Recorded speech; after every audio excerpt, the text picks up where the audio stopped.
Namaste and welcome to Daily News Simplified, the what, why, and how of newspaper reading. Today, we would be analyzing the Delhi edition of the Hindu newspaper of 20th of August 2018. Now, let us begin. Now, we have taken this article from page 9. Now, what this article provides are various points of concern in India-Bhutan relationship. Now, the first concern raised by the author is that Bhutan has a huge national debt which it owes mostly to India. And this large national debt that Bhutan owes to India is mostly because of the loans that India has provided to Bhutan for its hydropower plants. Now, the second concern raised by the author is that India has been reluctant to raise the tariffs for hydroelectricity that Bhutan provides to India. Wherein, if India agrees to raise the tariffs or the per unit cost of hydropower that it purchases from Bhutan, it would also help in reducing the national debt that Bhutan owes to India. When Bhutan would be earning more money from India for selling hydroelectricity if India increases its tariff, and wherein this profit would help Bhutan in reducing its national debt. Now, the third concern raised by the author is the stabilization of the Indian rupee and the Bhutanese nugultram, wherein nugultram is the official currency of Bhutan, and the Indian rupee and the Bhutanese nugultram are at a fixed exchange rate of 1:1, wherein 100 rupees is equal to 100 nugultram, wherein any fluctuations in the Indian rupee causes massive fluctuations with the Bhutanese nugultram. Wherein, for example, what recently happened is that during demonetization, a large number of Bhutanese banks and Bhutanese citizens had Indian rupees 500 and rupees 1000 notes, wherein both these Indian notes of rupees 500 and rupees 1000 were used as legal tenders within Bhutan. And because the Bhutanese nugultram or the Bhutanese currency is not accepted as a legal tender for usage in India, demonetization heavily hampered Bhutan's trade with India, or the ability of Bhutanese citizens to purchase Indian goods. And therefore, what the Bhutan government wants from India is the stabilization of the Indian rupee with regards to the Bhutanese nugultram. Now, the fourth concern raised by the author is the border security of Bhutan from China. When Bhutan is heavily dependent on Indian support for protection in Bhutan's border disputes with China. And therefore, after the Doklam crisis that happened between Bhutan and China, in which India got involved, has also heightened Bhutan's dependency on India for defense, where India and Bhutan require further cooperation after the Doklam crisis. The fifth point of concern raised by the author is the introduction of GST has had negative impact on the Bhutanese exporters. Wherein what happened is that Bhutanese exporters largely export their material or goods into India. Wherein if India and Bhutan had a floating exchange rate, then the Bhutanese exporters could shift the negative impact of GST by devaluing their own currency. But because India and Bhutan follow a fixed exchange rate, the Bhutanese exporters are not able to shift their impact of GST. And the sixth and the last concern raised by the author is of India's involvement in the internal affairs of Bhutan, wherein according to the author, the alleged Indian involvement in Bhutan's internal affair has led to alienation of the Bhutanese youth. So now hopefully up to you understood the 6 points of concerns that have been raised by the author with regards to India-Bhutan relationship, wherein the first point highlighted by the author is that the Bhutanese national debt is mostly owed to India. Now this Bhutanese national debt comes majority from the loans that India has given to Bhutan for hydropower projects, wherein Bhutan wants India to raise the tariffs for purchasing Bhutanese hydropower. But India has been reluctant to raise the tariffs, wherein if India were to raise the tariffs for purchasing hydroelectricity from Bhutan, it would help Bhutan in increasing its profit and thereby help Bhutan in reducing its national debt to India. The third point of concern raised by the author is that Bhutan requires the stabilization of the Indian rupee and the Bhutanese nugultram, wherein what currently happens is that the Indian rupee and the Bhutanese nugultram are at a fixed exchange rate of 1:1, and therefore the nugultram is heavily prone to fluctuations as compared to the Indian rupee. Now, for example, the rupees 500 and rupees 1000 were legal tenders in Bhutan, and the Bhutanese citizens carried a lot of rupees 500 and rupees 1000. However, after demonetization, they were not able to trade with India in basic goods, since the Bhutanese nugultram was not accepted as a legal tender in India, and the Indian rupees 500 and rupees 1000 notes that they carried were also not legal tenders within India. And this caused massive formation of currency black markets across India-Bhutan borders. And therefore, what the government of Bhutan wants is a stabilization of the Indian rupee and the Bhutanese Ngultram. Now, the fourth point of concern raised by the author is of border security, wherein Bhutan is heavily dependent on India for defense. And after the Doklam crisis, both India and Bhutan require further cooperation so as to ensure the security of Bhutanese borders from China. And the fifth concern raised by the author was that GST negatively impacted Bhutanese exporters, wherein if India and Bhutan followed a floating exchange rate, then Bhutanese exporters would have been able to shift the negative impact of the GST by devaluing or depreciating their currency. However, because India and Bhutan follow a fixed exchange rate, then GST has negatively impacted the profit of Bhutanese exporters. And the sixth and the final concern raised by the author is of the alleged Indian involvement in Bhutan's internal affair, wherein the involvement of India in Bhutan's internal affairs has alienated Bhutanese youth, and therefore there is a fear of the movement of Bhutanese youth towards China for balancing India. So now hopefully up till here you have understood the concerns with regards to India-Bhutan relationship. And now let us understand as to why you need to learn this from your UPSC examination perspective. When the points of concerns in India-Bhutan relationship would be placed in GS paper 2 within the section International Relations and within the subsection India and its neighborhood relations. When previously a question has been asked in the mains examination of 2008 on write notes on India-Bhutan relations in about 150 words, wherein you can try to answer this question with the help of the article and the explanation given in this section, wherein you can write both points of concerns and suggest measures for improvement in India-Bhutan relationships. And so now with this, let us move on to the next article. Now we have taken this article from page 11. Now what we'll try to learn from this article is the various observations of the All India Rural Financial Inclusion Survey of 2016-17, which has been given by NABARD or the National Bank for Agriculture and Rural Development. Now the first observation given in this survey is that only 23% of the rural income is generated from farming. The second observation highlighted in the survey is that 52.5% of the agricultural households have an outstanding loan, while 42.8% of the non-agricultural households are in debt. And therefore, there is almost a 10% difference between the debt levels of agricultural households and non-agricultural households. Now, the fourth observation made in the survey is that only 43% of the average income in agricultural households comes from the cultivation of crops or rearing of animals. And therefore, only 43% of the average income of agricultural households come from agricultural means such as cultivation of crops or rearing of animals. Now, the fifth observation made in the survey is that only roughly about 10.5% of agricultural households have the Kisan credit card, wherein Kisan credit card is a scheme of the government of India which aims to give farmers credit from banks, and this credit is given to farmers under a simplified and flexible single window procedure from the banks. And apart from this, what this survey also says is that households which have the Kisan credit card have utilized only 66% of the sanctioned credit limit.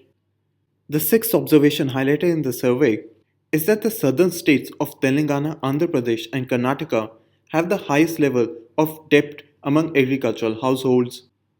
The seventh observation highlighted in the survey is that 46% of the loans were taken from commercial banks, 10% were taken from self help groups, and 40% were taken from non institutional sources such as relatives, friends, money lenders, and landlords. And the eighth and the last observation made by the survey is that large farm owners, meaning those farmers which have more than 2 hectares of land, had higher debt than small and marginal farmers. So now the reason given in the article as to why small and marginal farmers have a lower debt than large farmers is because large farmers have more land to give as securities for undertaking loans. So now hopefully you've understood the 8 main observations that have been given in the All India Rural Financial Inclusion Survey of 2016 and 17, wherein this survey is provided by NABARD or the National Bank for Agriculture and Rural Development. Now we're not going to again revise these 8 points since these points are straightforward and there is not a requirement for in-depth analysis of each point. But what you should understand as to why these 8 points are important with regards to your prelims and mains examination, wherein the All India Rural Financial Inclusion Survey of 2016, which is provided by NABARD, forms a part of economic and social development within the prelims examination, wherein previously a question has been asked in the prelims of 2018 with regards to the observations that were made in the NSSO 17th round survey with regards to agricultural households. And it is within that context that the All India Rural Financial Inclusion Survey becomes important. Apart from the observations, what you should also remember for your prelims examination is that this survey is provided by NABARD. And the observations made in this survey are relevant for those students who are preparing for the prelims of 2019 and not for those students who are preparing for the prelims of 2020. Since a new survey would be provided next year, and therefore the statistics would change. And now, with regards to your mains examination, wherein the observation made in this survey would be relevant with regards to GS Paper 3 within the section Economic Development and within the subsection Indian Economy and issues relating to planning of resources, growth, and development. And in similar terms, it would also be important with regards to the subsection Inclusive Growth and issues arising from it, wherein if any question comes in GS Paper 3 on agricultural households, when you would be able to use this data to substantiate your arguments while answering. And in similar terms, a question was asked in the mains examination of 2007, which had asked, comment on the relationship between credit availability and agricultural growth in India, wherein you can try to answer this question by utilizing the observations that were given in the All India Rural Financial Inclusion Survey, wherein the survey of 2016 and 17 becomes relevant for those who are giving the mains examination in 2018. And so now with this, let us move on to the next article. Now we have taken this article from the editorial page on page 8. Now what we'll try to understand from this article is the Carnatic tradition of music, and we'll try to understand this from the perspective of both mains and prelims examination. Now before starting, I would like to apologize for any mistakes in pronunciation that may happen. Now the ancient Tamils of South India developed a highly evolved system of music. Silpa Padikaram contains a vivid description of music of this period. And apart from this, Toloka PM and Kaladam are other sources of this musical history of Carnatic music. Now the second point that you should be aware of is that Annamacharya was a 15th century Hindu saint, and he is known as the first composer in Carnatic music. And Annamacharya composed songs which were called Sanakirtanas, and Sanakirtanas were composed in the praise of God Venkateshwara, and the god Venkateshwara was a form of Vishnu. Now after Annamacharya, the second main composer of Carnatic music was Purandara Dasa, and he is termed as the Carnatic Sangeet Pitama. Now Purandara Dasa introduced what was called the Malva Gola scale, and it became the basic scale for music instruction in Carnatic music. Now the fourth point that you should remember is that Venkatamai introduced 72 Mela Kartas, and this was used by Tyaga Raja to form many rags in Carnatic music. Now the fifth point that you should remember with regards to Carnatic music is that the birth of the musical trinity, first being Tyagaraja, second being Muthuswami Dikshitar, and the third being Sharma Sastri. And these musical trinity existed between the years of 1750 to 1850 and were contemporaries of Beethoven and other European composers. Now Tyagaraja composed thousands of devotional compositions, and they were mostly in the language Telugu and were generally in the praise of Lord Ram. However, a significant composition of Tyagaraja was a Panch Ratan Kirti. The seventh point that you should understand with regards to Carnatic music is that Vednayagam Sastirar was also a contemporary of Tyagaraja, and he composed various popular Christian songs. And he composed these Christian songs in the Karuvanji style. And one of his famous composition was the Bethlehem Kuruvanji, which was composed in 1800. And the eighth and the last point that you should remember with regards to Carnatic music is its various musical forms, such as Geetam, Varnam, Jatiswaram, Kirtanam, Pada, Tilana, Pallavi, and Tanam. So now hopefully you have understood the 8 main points that are required to be known with regards to Carnatic music. Now a question was asked in the prelims of 2018 with regards to Tyagaraja, and I want you to answer this question based on the explanation given in this section. And apart from this, you should also understand the other various aspects of the cultural history of Carnatic music with regards to your prelims examination. And so now with this, let us move on to the next article. Now we have taken this article from page 14.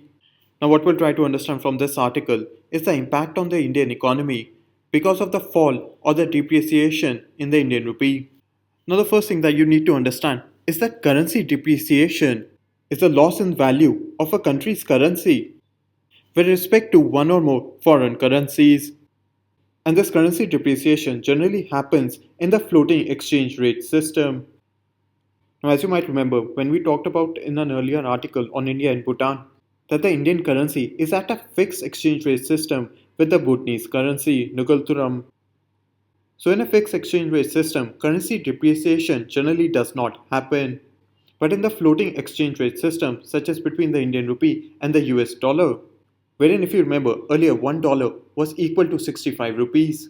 But now what has happened is that $1 is now equal to 70 rupees, wherein the Indian rupee has actually depreciated, while the US dollar has appreciated as compared to the Indian rupee, wherein rupee depreciation is the loss in the value of the Indian rupee with reference to one or more foreign currencies such as the dollar or the euro.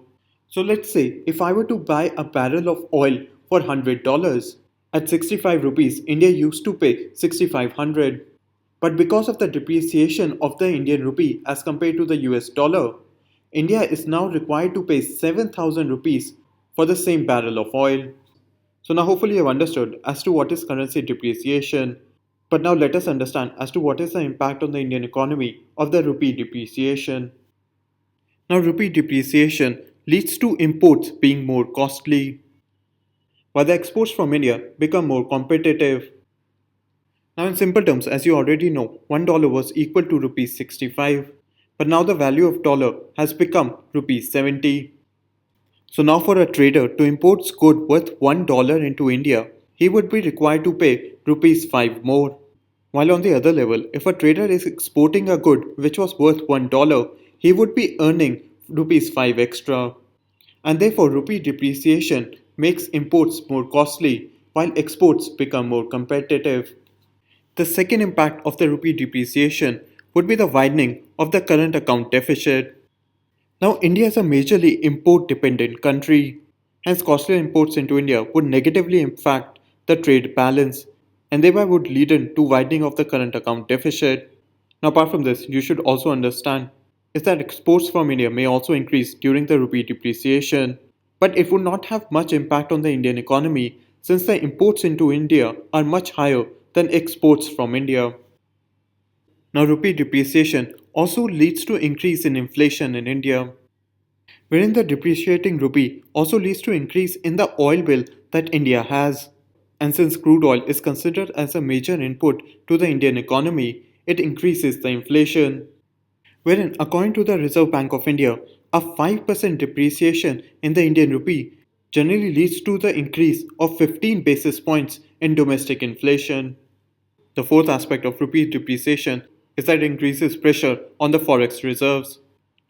Wherein now to fund the higher import bill for India, more dollars, euros, or other currencies would be required from the forex reserves, and thereby the rupee depreciation, which leads to a higher import bill, increases pressure on the forex reserves so as to fund the increase in the import bill.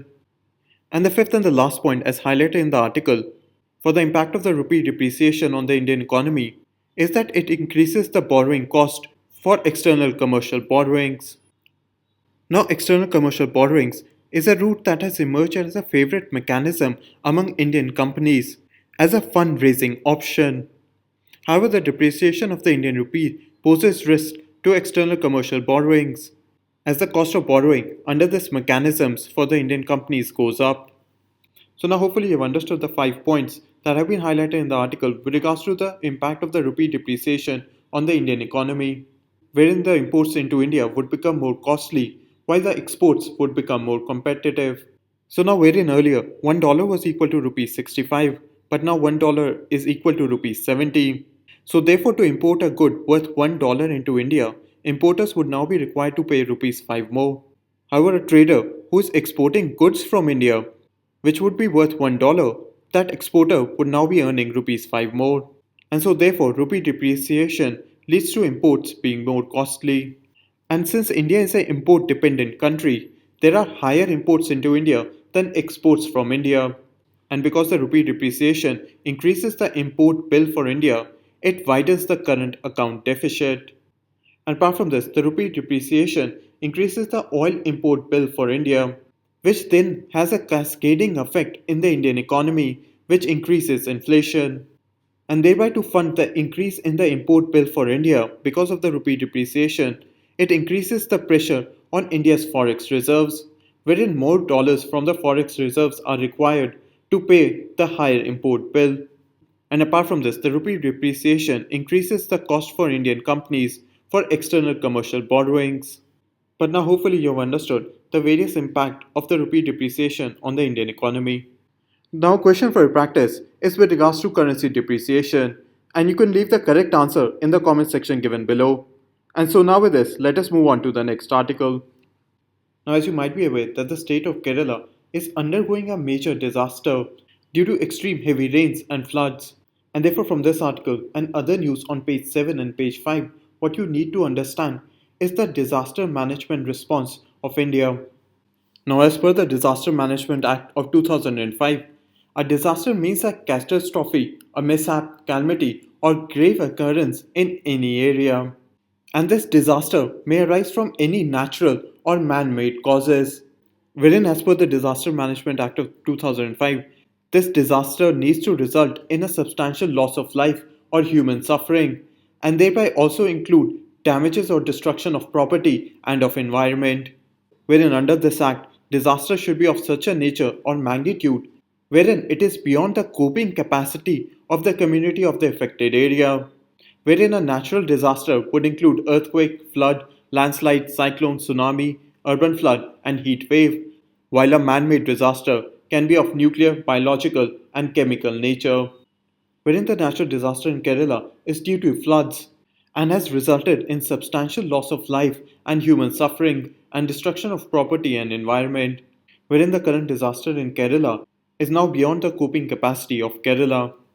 Now, currently, there is no provision, either executive or of legal nature, which can declare a natural calamity as a national calamity, wherein an aspect was given by the 10th Finance Commission that a disaster be termed a national calamity of rarest severity if it affects one third of the population.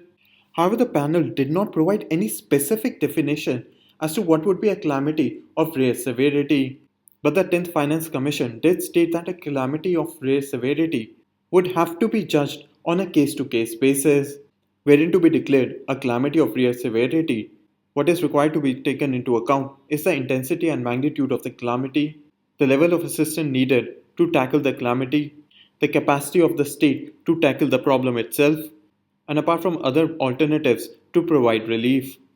However, with regards to the disaster in Kerala, various political parties, civilian groups, individuals have been asking the government to classify the natural disaster in Kerala as a national calamity. Now, if a natural disaster has been declared to be of a rare severity or of severe nature, support is provided to the state government from the national level, and thereby the disaster that has been plaguing the state becomes a national calamity. And after this, the center also reconsiders sending additional assistance from the National Disaster Response Force. And apart from this, a calamity relief fund is also set up, wherein the funding to this relief fund would be shared in the ratio 3:1 between the center and the state. And if the money in the calamity relief fund becomes inadequate, additional assistance would be provided under the National Calamity Contingency Fund, and this National Calamity Contingency Fund would be funded 100% by the central government. So now hopefully you've understood the various aspects of classifying a natural disaster as a national calamity. And it is relevant for you to understand this aspect is that there has been a strong demand to declare the natural disaster in Kerala as a national calamity. Wherein this explanation on disaster management would be placed in GS paper 3 within the section disaster management and within the subsection disaster and disaster management. Wherein previously a similar question has been asked in GS paper 3 of 2016, which had asked that the frequency of urban floods due to high intensity rainfall is increasing over the years, discuss the reasons for urban floods, highlight the mechanism for preparedness to reduce the risk during such events. And so now with this, let us move on to the next article. Now we've taken this article from page 13. Now before understanding as to what this article talks about, what we need to first understand is basic facts with regards to the Pension Fund and Regulatory Development Authority. Now, the Pension Fund and Regulatory Development Authority is a statutory body, meaning that it has been established by an Act of Parliament. And the purpose of this body is to promote old age income security. And apart from this, the Pension Fund and Regulatory Development Authority also develops, promotes, and regulates the pension industry under the National Pension System. And apart from this body also administers the Atal Pension Yojana. So now hopefully you've understood the four main aspects of the Pension Fund and Regulatory Development Authority, wherein it is a statutory body which has been established by an Act of Parliament, and the purpose of this body is to promote old age income security and develop, promote, and regulate the pension industry under the National Pension System. And one of the unique features of the Pension Fund and Regulatory Development Authority is that it administers the Atal Pension Yojana. Now let us understand as to why is it in the news. Now the Pension Fund Regulatory and Development Authority has formed a committee called the Information Systems and Technology and Cyber Security to suggest steps to deal with cyber security. Now you have to understand that this news is currently in transition and we'll have to wait and see as to what would be the recommendations of this formed committee, wherein the Pension Fund and Regulatory Development Authority would be placed in GS Paper 2 within the subsection Statutory Bodies, while this committee, which has been formed for the cyber security, would be placed in GS Paper 3 within the section Security and within the subsection Basics of Cyber Security. But considering the fact that this news is currently in transition, let us just wait and see on how it moves forward. And therefore, with regards to this explanation, what you should remember is the various aspects of the Pension Fund and Regulatory Development Authority. And so now with this, let us move on to the next article. Now we have taken this article from page 12. Now this article has not been taken in DNH or the daily news headlines because this meet between the Russian president and the German chancellor does not have any direct impact on India. However, from this article, what is required to be understood is a basic fact that Idlib in Syria is undergoing a humanitarian crisis. Wherein a question was asked in the prelims of 2018, which had asked in which of the following countries have suffered from a severe famine or acute malnutrition caused by a war or ethnic conflict, wherein the correct answer to this question would have been Yemen and South Sudan. And it is within that context that you should remember that Idlib in Syria is also undergoing an humanitarian crisis, wherein a similar question was asked in the prelims of 28, which had asked the location of the town of Aleppo, wherein Aleppo was in the news due to the conflict between ISIS and the Syrian government. And in similar terms, the city of Idlib in Syria is also undergoing a conflict between ISIS and the Syrian government, wherein this question was also asked in the prelims of 2018, wherein the region of Crimea was in the news due to the conflict between Russia and Ukraine. And the Crimea region of Ukraine is also mentioned in this article. And it is within that context that the region of Idlib is also in the news due to the ongoing humanitarian crisis caused by the conflict between ISIS and the Syrian government. And therefore, for your 2019 prelims examination, remember that Idlib is in Syria, and the Idlib region of Syria is undergoing a humanitarian crisis due to the Syrian conflict. And now with this, we come to an end in the analysis of today's newspaper. Now we move on to the question for today.